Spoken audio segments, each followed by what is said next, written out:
gye buvuddeko munnakibiina kya National Unity Platform Mathias Walukagga yawandulwa mu lwokaano lw'okuvuganya ku bubaka bwa Paalamenti obwa Busiro East nti olw'obutaba na buyigirize bumusobozesa kuba mubaka wa Paalamenti kyokka nga ye agamba yalina obuyigirize nti kuba yali asoma ng'ayita mu nkola ey'amakiwa age entry. Eyakola amagye mu 82 nange yakoze mu 223 nga nkoledde n'amasomero ge nkoleddemu weegali. Nayogera n'omu kyaleetawo okubuzaabuza naddala ku ntaputa y'ensoma eno kuba waliwo n'abamu ku bannabyabufuzi abaasoma mu ngeri y'emu ne Walukagga kyokka bbe empapula zaabwe ne zejjeerezebwa akakiiko k'ebyokulonda nti zigwanidde. Kati olwaleero twagadde okunnyonnyoka ennambika ya ssemateeka ku nsoma eno mu mboozi zaffe ez'eddembe n'obuvunaanyizibwa era nga tutambudde ne munnamateeka Sadaati Maseruka okuva mu Shield Advocates. Etteeka likugamba nti yo testi gy'okozeseza okuyingira mu yunivasite egwako nga yasoba emyaka 2. Etteeka teryeyongerawo ne likugamba nti kasita otandika ogikozesa oba notandika okusoma diguli gundi eyo esigalako ye kugamba nti kasi emyaka 2 gikomawo tosobola kugitwala wantu kasa giggwako tosobola gitwala wantu wonna. Maseruka agamba ekiwandiiko ekiweebwa atudde ebibuuzo bino kiggwako oluvannyuma lw'emyaka 2 nga kifulumiziddwa. Etteeka lino makiwa age entry tetandise kati naye mu legal notice eyakolebwa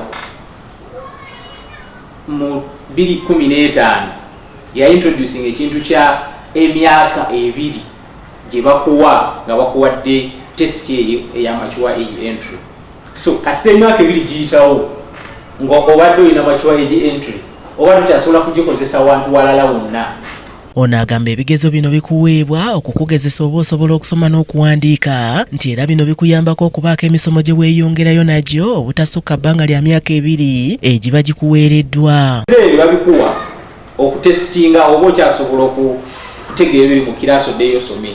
Tiba bibuuzo byankomeredde nti olina kyokuguseemu. So kibula tebikuteerawo nti wakola subject gundi na gundi nti baakugezesa ne bakiraba nti osukka 50% beyond 50% osobola okutegeera ebigenda mu kiraasi oluzungu osobola okutegeera osobola okuwandiika era oba otudde mu kiraasi osobola okugoberera ebigenda mu maaso mu kibiina. Kati test eyo kyetegeeza nti obiyise therefore osobola okukola ki okugenda osome yo nga yo tesobola kubeera permanent qualification. Maseruka era agamba singa osoma essomo erisukka mu myaka 2 oba olina okuddamu okutuula ebigezo bino kikuyamba okuwanirira okusomako okugenda mu maaso okusinziira ku ssemateeka. Mwami Walukagga senga yatuula test eyo n'agiddamu yandibadde alina test empya era etwali yali mugayi kwesimbawo kubanga yandibadde alina emyaka meka 2 nga teginakola ki isnelo iyo yakoma emyaka yakoma 2025 mu Juni. Bw'ati agamba kikulu nnyo okumanya ssemateeka alungamya abantu wakati mu kuyingira ssetteeserezo n'alambulula ku bimu ku bisaanyizo ayingira Paalamenti by'aba alina okuba nabyo okusinziira ku ssemateeka wa Uganda. Omuntu yenna okwesimba okuba memba wa Paalamenti mu Uganda alina okuba nga alina senior 6 oba equivalent eya senior 6. Kakati makiwa age entry telina category bwegwa.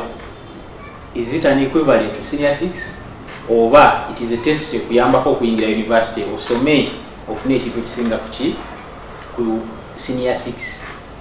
Kakati bw'obanga olina makiwa entry certificate oba test eyo toyinza kuwummula n'ogamba nti kati nze nina ekiri equivalent to senior 6. Kimuli Abdallah yakusakidde eggulire lino ku Racket TV amalindirire.